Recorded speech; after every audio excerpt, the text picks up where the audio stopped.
All right, everybody, thank you so much for coming here today, this morning. I'm Tony Paris, an attorney at the Sugar Law Center for Economic and Social Justice. It's a privilege and an honor that Sugar Law represents groups like Equitable Coalition Detroit and their ongoing struggle to make development in Detroit fair and equitable for everybody.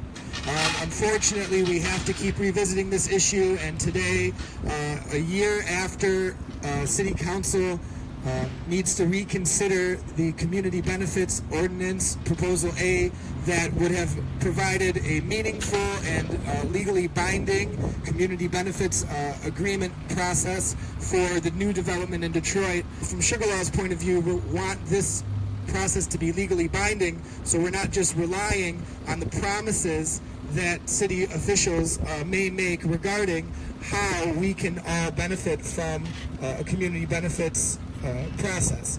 And so now that it's been a year, we ask our elected officials to revisit this issue.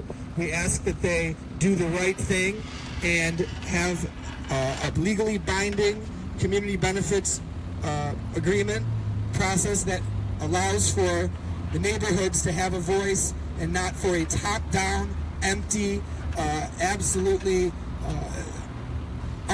unaccountable form of community benefits agreement. Hello, my name is Amina Kirk. I'm with Detroit People's Platform, and the citizens of Detroit have had 1 year to see what community benefits look like under Proposal B, and what they look like is nothing. The non-legally binding community benefits that have resulted from the current CBO process are not sufficient and are not satisfying to the NAC members who spend their time and energy participating in this process. We've observed all of the projects so far that have undergone the CBO process, and we've spoken with NAC members from every project, and they all have similar concerns. The common concerns are that the process does not seem genuine. The benefits that result are not the result of a negotiated agreement, which is the definition of a community benefits agreement. There's no true negotiation because there is no transparency, and the NAC is not given true power by the developers and the city to facilitate the process.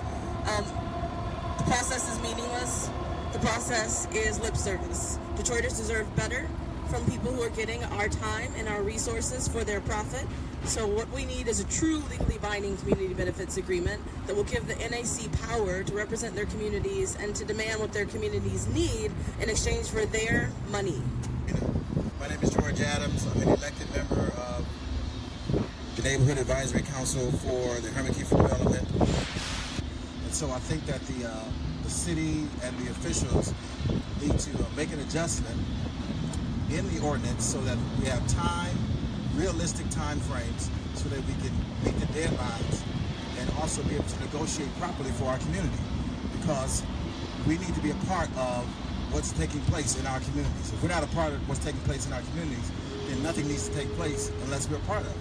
We've been holding down the communities, we've been living in those communities. There wouldn't be a community if we didn't live there. That's right. And so since we're living there, we want to be a part of the process, and we want to benefit from the process of new development in our areas, and not one-sided. It needs to be even. It needs to be balanced, and it needs to be transparent. My name is Ronald Robinson, and my family been in Detroit since 1946, and I've attended this NAC process that we went through for the last 6 weeks. And what I didn't see in the whole process, we were told that we were dealing with $900 million. Quite a significant amount of money going to any community. But it seems that money was all dedicated to downtown Detroit.